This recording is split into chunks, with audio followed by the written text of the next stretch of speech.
ರಾಜ್ಯಪಾಲರನ್ನ ಭೇಟಿ ಮಾಡಲಿಕ್ಕೆ ಡಿಕೆ ಶಿವಕುಮಾರ್ ಅವರು ಮುಂದಾಗಿದ್ದಾರೆ. ಪ್ರಸ್ತುತ ಈಗ ಡಿಕೆ ಶಿವಕುಮಾರ್ ಅವರು ತಮ್ಮ ನಿವಾಸದಿಂದ ಹೊರಟಿದ್ದಾರೆ. ಸದಾಶಿವನಗರ ನಿವಾಸದಿಂದ ಲೋಕಭವನದತ್ತ ಡಿಕೆ ಶಿವಕುಮಾರ್ ಮಧ್ಯಾಹ್ನ 1 ಗಂಟೆಯ ಬಳಿಕ ಧರ್ಮಸ್ಥಳಕ್ಕೆ ರಾಜ್ಯಪಾಲರ ಭೇಟಿಯ ಹಿನ್ನೆಲೆ. ಹೀಗಾಗಿ ಸಿಎಲ್ಪಿ ಸಭೆಗೂ ಮೊದಲೇ ರಾಜ್ಯಪಾಲರ ಭೇಟಿ.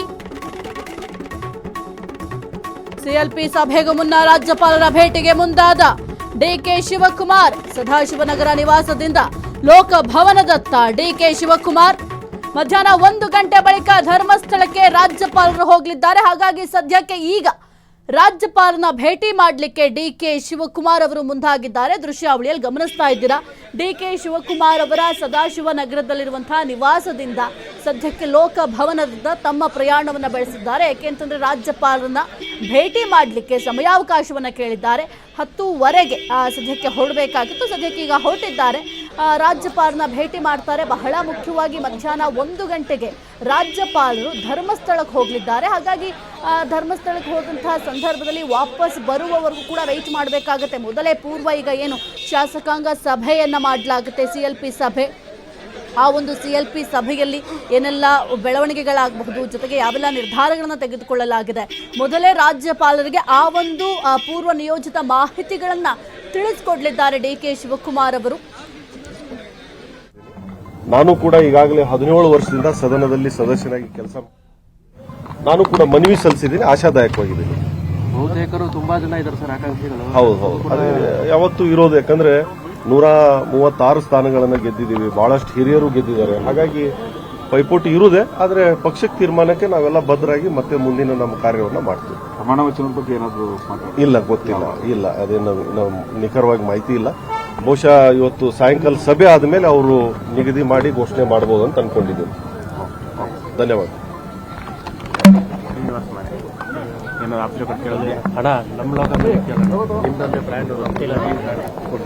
ಸದ್ಯಕ್ಕೆ ರಾಜ್ಯಪಾಲರನ್ನ ಭೇಟಿ ಮಾಡಲಿಕ್ಕೆ ಡಿಕೆ ಶಿವಕುಮಾರ್ ಅವರು ಪ್ರಸ್ತುತ ಹೊರಟಿದ್ದಾರೆ. ಭೇಟಿಯನ್ನ ಮಾಡ್ತಾರೆ. ಅದರ ಜೊತೆಗೆ ಕೆಲವೊಂದಿಷ್ಟು ಈಗ ಸದ್ಯಕ್ಕೆ ಏನೆಲ್ಲ ಬೆಳವಣಿಗೆಗಳಾಗ್ತಾ ಇದೆ ಅದೆಲ್ಲದರ ಬಗ್ಗೆಯೂ ಕೂಡ ರಾಜ್ಯಪಾಲರ ಗಮನಕ್ಕೆ ತರ್ತಾರೆ. ಈಗ ಆಗ್ತಾ ಇರುವಂತಹ ಚೇಂಜಸ್ ಬಗ್ಗೆ ತಿಳಿಸ್ತಾರೆ.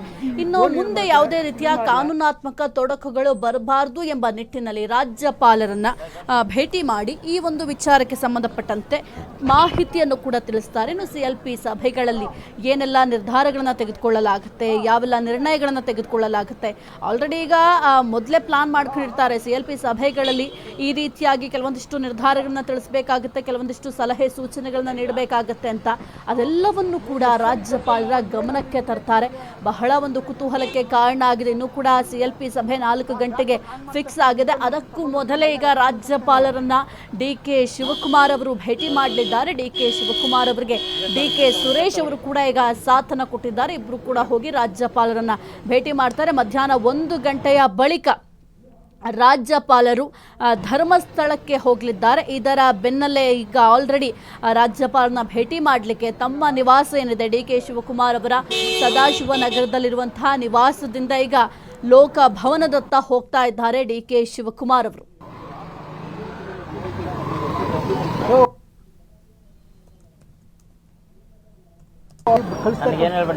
ನನಗೆ ನಾನು ಟೆನ್ಷನ್ ಮಾಡ್ತಾರೆ. ಅವ್ರು ಇನ್ಪುಟ್ ನಾವು ಹೇಳ್ಬಿಡು ಏನು ಬರ್ತೀವಿ ಎಲ್ಲ ತಗೊಂಡ್ಬಿಟ್ಟು ಫೋನ್ ಮಾಡಕ್ಕೆ ಹೋಗಿ.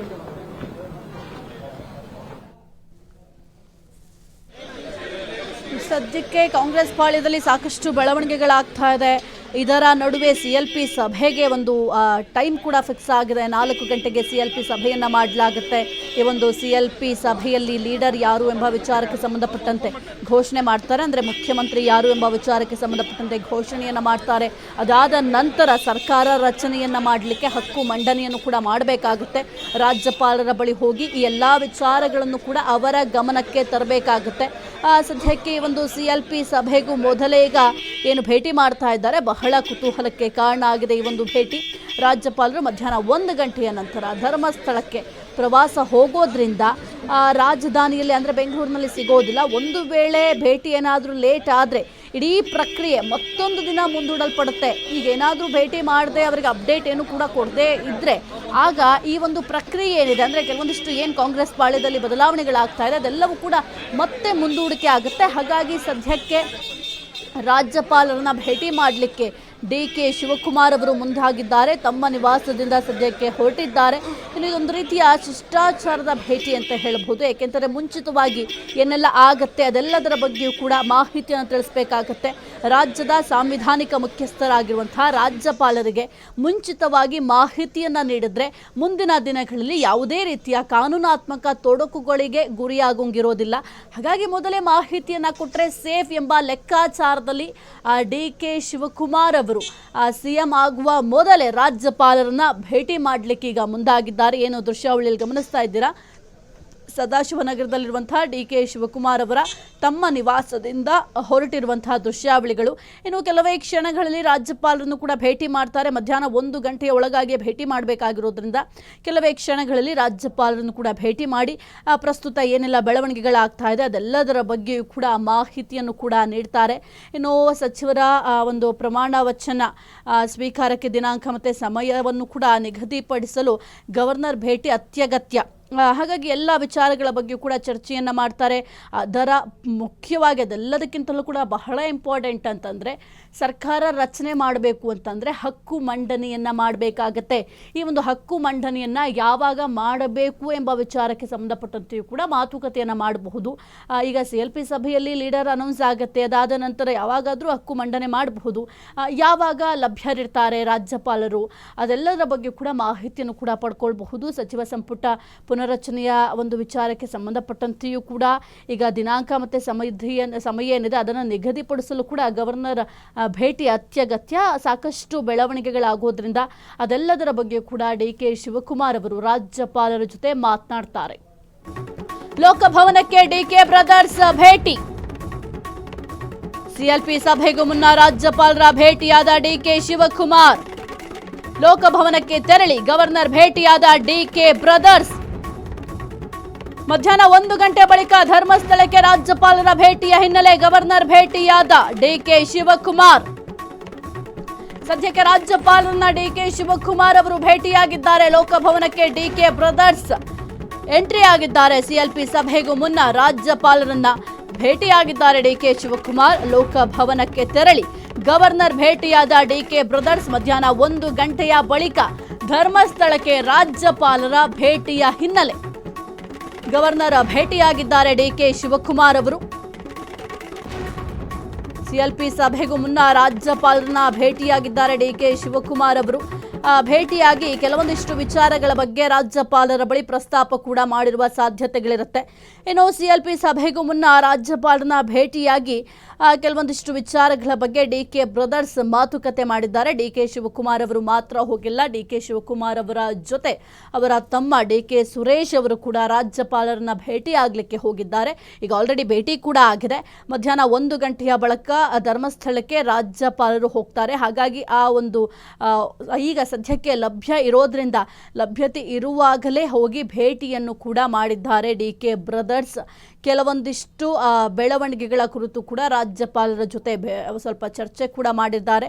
ಹಕ್ಕು ಮಂಡನೆ ವಿಚಾರಕ್ಕೆ ಸಂಬಂಧಪಟ್ಟಂತೆ ಈ ಒಂದು ಏನು CLP ಮೀಟಿಂಗ್ನಲ್ಲಿ ಆಗುವಂತಹ ಕೆಲವೊಂದಿಷ್ಟು ಬೆಳವಣಿಗೆಗಳು ಬದಲಾವಣೆಗಳು ಅದೆಲ್ಲದರ ಬಗ್ಗೆಯೂ ಕೂಡ ಸದ್ಯಕ್ಕೆ ಎಲ್ಲ ಮಾಹಿತಿಯನ್ನು ಕೂಡ ತಿಳಿಸ್ತಾರೆ. ಯಾಕೆಂತಂದ್ರೆ ಈಗ ಆಲ್ರೆಡಿ ರಾಜ್ಯಪಾಲರ ಗಮನಕ್ಕೆ ಹೋಗಿರುತ್ತೆ ಕೆಲವೊಂದಿಷ್ಟು ಕಾಂಗ್ರೆಸ್ ಪಾಳ್ಯದಲ್ಲಿ ಆಗ್ತಾ ಇರುವಂತಹ ಬೆಳವಣಿಗೆಗಳು. ಯಾಕೆಂತಂದ್ರೆ ಸಿದ್ದರಾಮಯ್ಯ ಅವರು ರಾಜೀನಾಮೆಯನ್ನು ಸಲ್ಲಿಕೆ ಮಾಡಿದಂತಹ ವಿಚಾರ ಆಗಿರಬಹುದು, ಅದನ್ನು ಎಕ್ಸೆಪ್ಟ್ ಕೂಡ ರಾಜ್ಯಪಾಲರು ಮಾಡಿದ್ರು. ಅದಾದ ನಂತರ ಕಾಂಗ್ರೆಸ್ ಪಾಳ್ಯದಲ್ಲಿ ಸಾಕಷ್ಟು ಬೆಳವಣಿಗೆಗಳಾಗ್ತಾ ಇರೋದು ರಾಜ್ಯಪಾಲರ ಗಮನದಲ್ಲೂ ಕೂಡ ಇರುತ್ತೆ. ಇನ್ನು ಮತ್ತಷ್ಟು ಮಾಹಿತಿ ಏಕೆಂತಂದರೆ ಹೈಕಮಾಂಡ್ ಮೀಟ್ ಮಾಡಲಿಕ್ಕೆ ದೆಹಲಿ ಕೂಡ ಡಿ.ಕೆ. ಶಿವಕುಮಾರ್ ಅವರು ಹೋಗಿದ್ರು. ದೆಹಲಿಯಿಂದ ಬಂದ ತಕ್ಷಣ ಈಗ ರಾಜ್ಯಪಾಲರನ್ನ ಭೇಟಿ ಮಾಡೋಕ್ಕೆ ಹೋಗಿರೋದು ಬಹಳ ಕುತೂಹಲಕ್ಕೆ ಕಾರಣ ಆಗಿದೆ. ಅಂದರೆ ಹೈಕಮಾಂಡ್ ಮಟ್ಟದಲ್ಲಿ ಏನೆಲ್ಲ ಚರ್ಚೆ ಮಾಡಿದ್ದಾರೆ, ವಾಟ್ ನೆಕ್ಸ್ಟ್ ಅನ್ನೋದು ಬರುತ್ತೆ. ಈಗ ಸರ್ಕಾರವನ್ನು ರಚನೆ ಮಾಡಬೇಕು ಅಂತಂದ್ರೆ ಕೆಲವೊಂದಿಷ್ಟು ಪ್ರೊಸೀಜರ್ಗಳಿರುತ್ತೆ.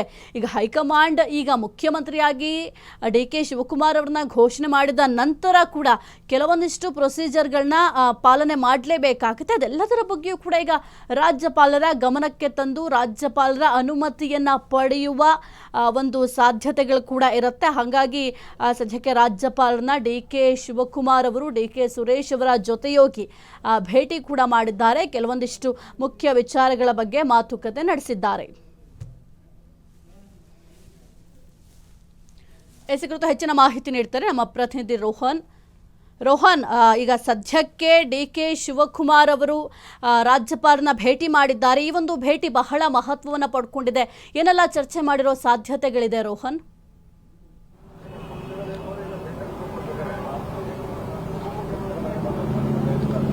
ಸಾಹಿತ್ಯ ಏನು ಈಗ ಡಿ.ಸಿ.ಎಂ ಡಿ.ಕೆ. ಶಿವಕುಮಾರ್ ಅವರ ನಿವಾಸದಿಂದ ರಾಜ್ಯಪಾಲರ ಒಂದು ನಿವಾಸದತ್ತ ಕೂಡ ಈಗಾಗಲೇ ತೆರಳಿದ್ದಾರೆ ಅಂತ ಹೇಳ್ಬೋದು. ತಮ್ಮ ಹಕ್ಕು ಮಂಡನೆಗಾಗಿ ಕೆಲವೊಂದಿಷ್ಟು ಪ್ರೊಸೀಜರ್ಗಳಿರ್ತವೆ. ಆ ಪ್ರೊಸೀಜರ್ಗಳನ್ನು ಕೂಡ ಕಂಪ್ಲೀಟ್ ಮಾಡುವ ಒಂದು ನಿಟ್ಟಿನಲ್ಲಿ ಕೂಡ ಈಗಾಗಲೇ ಡಿ.ಸಿ.ಎಂ ಡಿ.ಕೆ. ಶಿವಕುಮಾರ್ ಮತ್ತು ಮಾಜಿ ಸಂಸದರಾಗಿರ್ತಕ್ಕಂಥ ಸುರೇಶ್ ಅವರು ಕೂಡ ಈಗಾಗಲೇ ಒಳಗಡೆ ಹೋಗಿದ್ದಾರೆ. ಕೆಲವೊಂದಿಷ್ಟು ಪ್ರೊಸೀಜರ್ ಮುಗಿತಾ, ಕೆಲವೊಂದಿಷ್ಟು ಸಭೆ, ಕೆಲವೊಂದಿಷ್ಟು ಅದು ಮುಗಿದ ಮೇಲೆ ಕೆಲವೊಂದಿಷ್ಟು ಸಂವಿಧಾನಾತ್ಮಕವಾಗಿ ಒಂದು ಹುದ್ದೆಯನ್ನು ಗಿಟ್ಟಿಸಿಕೊಳ್ಳುವ ಒಂದು ಏನು ಹುದ್ದೆಯನ್ನು ತೆಗೆದುಕೊಳ್ಳುವಂತಹ ನಿಟ್ಟಿನಲ್ಲಿ ಇರುತ್ತಲ್ಲ, ಕೆಲವೊಂದು ಪ್ರೊಸೀಜರ್ ಸರ್ವೇ ಸಾಮಾನ್ಯ ಇರುತ್ತೆ. ಅವೆಲ್ಲ ಮುಗಿದ ಬಳಿಕ ಇವತ್ತು ಸಂಜೆ 4 ಗಂಟೆಗೆ CLP ಮೀಟಿಂಗು ಕೂಡ ಇದೆ. ಈ ಮೀಟಿಂಗ್ನಲ್ಲಿ ಕೆಲವೊಂದಿಷ್ಟು ಚರ್ಚೆಯೂ ಕೂಡ ಆಗ್ಬೋದು. ಇನ್ನೇನು ಕೆಲವೇ ಕ್ಷಣದಲ್ಲಿ ಡಿ.ಕೆ. ಶಿವಕುಮಾರ್ ತಮ್ಮ ಹಕ್ಕು ಮಂಡನೆಗಾಗಿ ಕೆಲವೊಂದಿಷ್ಟು ಪ್ರೊಸೀಜರ್ಗಳನ್ನು ಮುಗಿಸಿಕೊಂಡು ಡಿ.ಕೆ. ಶಿವ ಕೂಡ ವಾಪಸ್ ಆಗುವ ಸಾಧ್ಯತೆ ಇದೆ ಅಂತ ಹೇಳ್ಬೋದು ಸಾಹಿತ್ಯ. ರೋಹನಿಗ ಬಹಳ ಮುಖ್ಯವಾಗಿ ಶಾಸಕಾಂಗ ಪಕ್ಷದ ಲೀಡರ್ ಅನೌನ್ಸ್ ಮಾಡಬೇಕಾಗುತ್ತೆ. ಅನೌನ್ಸ್ ಮಾಡಿದ ನಂತರ ಈ ಒಂದು ಹಕ್ಕು ಮಂಡನೆ ಸಾಧ್ಯ ಅಲ್ವಾ?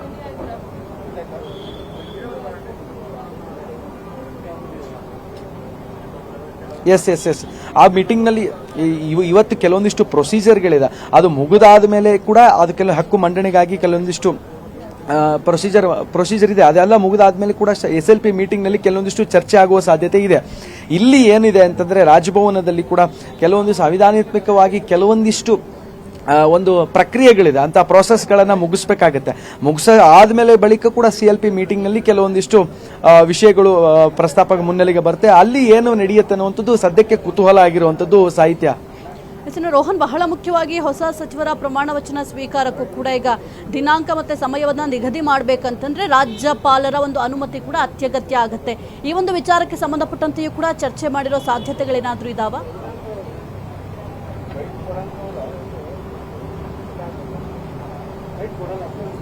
ಇಲ್ಲ, ಕೆಲವೊಂದಿಷ್ಟು ಸಚಿವ ಆಕಾಂಕ್ಷಿಗಳಿಗೂ ಕೂಡ ಇವತ್ತು ಏನು ಸಚಿವ ಸ್ಥಾನ ಗಿಟ್ಟಿಸಿಕೊಳ್ಳುವ ನಿಟ್ಟಿನಲ್ಲಿ ಕೆಲವೊಂದಿಷ್ಟು ಪ್ರಸ್ತಾಪ ಆಗಿದೆ. ಆದರೆ ಕೆಲವು ಇಂಟರ್ನಲ್ಲಿ ಕೂಡ ಅಲ್ಲಿ ಯಾವ ರೀತಿಯಾಗಿ ಚರ್ಚೆ ಆಗಿದೆ, ಯಾವ ರೀತಿ ಮಾತುಕತೆ ನಡೆದಿದೆ ಅನ್ನುವಂತಹ ಮಾಹಿತಿ ಸದ್ಯಕ್ಕೂ ಕೂಡ ಈಗ ಯಾವುದೇ ಮಾಹಿತಿ ಕೂಡ ಇಂಟರ್ನಲ್ ಮಾಹಿತಿ ಲಭ್ಯವಾಗಿಲ್ಲ. ಇನ್ನೇನು ಕೆಲವೇ ಕ್ಷಣಗಳಲ್ಲಿ ಡಿ.ಸಿ.ಎಂ ಡಿ.ಕೆ. ಶಿವಕುಮಾರ್ ಅವರ ಬಂದ ಬಳಿಕ ಮಾಧ್ಯಮಗಳಿಗೆ ಒಂದು ಪತ್ರಿಕೆ ಕೊಟ್ಟ ಬಳಿಕ ಕೂಡ ಆ ಒಂದು ವಿಷಯಗಳು ಕೂಡ ಆಚೆ ಬರ್ಬೋದು ಅಂತಾನೆ ಹೇಳ್ಬೋದು ಸಾಹಿತ್ಯ. ರೋಹನ್, ಬಹಳ ಮುಖ್ಯವಾಗಿ ನಿನ್ನೆ ದೆಹಲಿಗೆ ಹೋಗಿದ್ರು ಡಿ.ಕೆ. ಶಿವಕುಮಾರ್ ಅವರು, ಸಿದ್ದರಾಮಯ್ಯ ಅವರು ಕೂಡ ದೆಹಲಿಗೆ ಹೋಗಿದ್ರು. ಘಟಾನುಘಟಿ ನಾಯಕರು ಕೂಡ ದೆಹಲಿ ಯಾತ್ರೆಯನ್ನು ಕೈಗೊಂಡಂತಹ ಸಂದರ್ಭದಲ್ಲಿ ವರಿಷ್ಠರನ್ನ ಭೇಟಿ ಮಾಡಿ ಬಂದಿದ್ರು.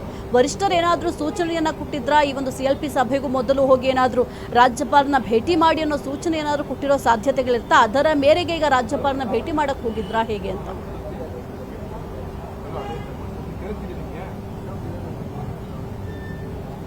ಇಲ್ಲ, ಇದು ಕೆಲವೊಂದಿಷ್ಟು ಪ್ರೊಸೀಜರ್ಗಳಿದೆ. ಏನಂತಂದ್ರೆ ಹುದ್ದೆ ತೆರವಾದ ನಂತರ CM ಹುದ್ದೆ ತೆರವಾದ ನಂತರ ಕೂಡ ಒಂದು ಸಿಎಂ ಸಿದ್ದರಾಮಯ್ಯನವರ ಹಾಲಿ ಒಂದು ತೆರವುಗೊಳಿಸಿದ ನಂತರ ಕೆಲವೊಂದಿಷ್ಟು ಹೈಕಮಾಂಡ್ ಮಟ್ಟದಲ್ಲಿ ಸಲಹೆ ಅನ್ನೋದಕ್ಕಿಂತ ಇದು ಕಾನೂನು ರೀತಿಯಾಗಿ ಕೆಲವೊಂದಿಷ್ಟು ಪ್ರೊಸೀಜರ್ಗಳನ್ನು ಪಾಲನೆ ಮಾಡಬೇಕಾಗುತ್ತೆ.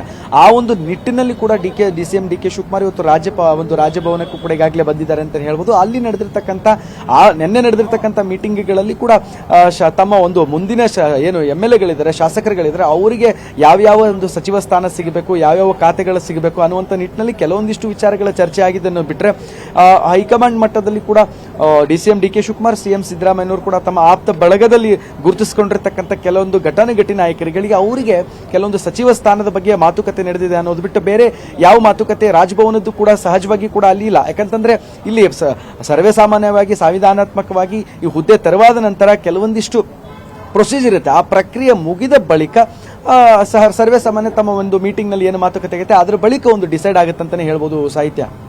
ಓಕೆ, ಥ್ಯಾಂಕ್ ಯು ರೋಹನ್ ನಿಮ್ಮೆಲ್ಲ ಮಾಹಿತಿಗಾಗಿ. ಸದ್ಯಕ್ಕೆ ಒಂದು CLP ಸಭೆ 4 ಗಂಟೆಗೆ CLP ಸಭೆ ಮಾಡಲಿಕ್ಕೂ ಕೂಡ ನಿಗದಿಯಾಗಿದೆ. ಇದರ ನಡುವೆ ಅಂದರೆ ಈ ಒಂದು ಸಭೆ ಪ್ರಾರಂಭ ಆಗೋದಕ್ಕಂತಲೂ ಮೊದಲೇ ಈಗ ಡಿ.ಕೆ. ಶಿವಕುಮಾರ್ ಅವರು ರಾಜ್ಯಪಾಲರನ್ನ ಭೇಟಿ ಮಾಡಿದ್ದಾರೆ. ಕೆಲವೊಂದಿಷ್ಟು ವಿಚಾರಗಳ ಬಗ್ಗೆ ಬಹಳ ಒಂದು ತೀಕ್ಷ್ಣವಾಗಿ ಚರ್ಚೆ ಕೂಡ ಮಾಡಿದ್ದಾರೆ. ಸಚಿವ ಸಂಪುಟ ಪುನರಚನೆ ವಿಚಾರಕ್ಕೆ ಸಂಬಂಧಪಟ್ಟಂತೆಯೂ ಕೂಡ ಚರ್ಚೆ ಮಾಡಿರಬಹುದು. ಏಕೆಂತಂದರೆ ಸಮಯ ಮತ್ತು ದಿನಾಂಕವನ್ನು ನಿಗದಿಪಡಿಸೋದಕ್ಕೆ ರಾಜ್ಯಪಾಲರು ಅತ್ಯಗತ್ಯ. ಹಾಗಾಗಿ ಈ ಒಂದು ವಿಚಾರಕ್ಕೆ ಸಂಬಂಧಪಟ್ಟಂತೆಯೂ ಕೂಡ ಚರ್ಚೆ ಮಾಡಿರಬೇಕು. ಅದರ ಜೊತೆಗೆ ಬಹಳ ಮುಖ್ಯವಾಗಿ ಹಕ್ಕು ಮಂಡನೆಯ ವಿಚಾರಕ್ಕೆ ಸಂಬಂಧಪಟ್ಟಂತೆ ಸರ್ಕಾರ ರಚನೆ ಮಾಡಬೇಕು ಅಂತಂದ್ರೆ ಮೊದಲಿಗೆ ಹಕ್ಕು ಮಂಡನೆಯನ್ನ ಮಾಡಬೇಕಾಗತ್ತೆ.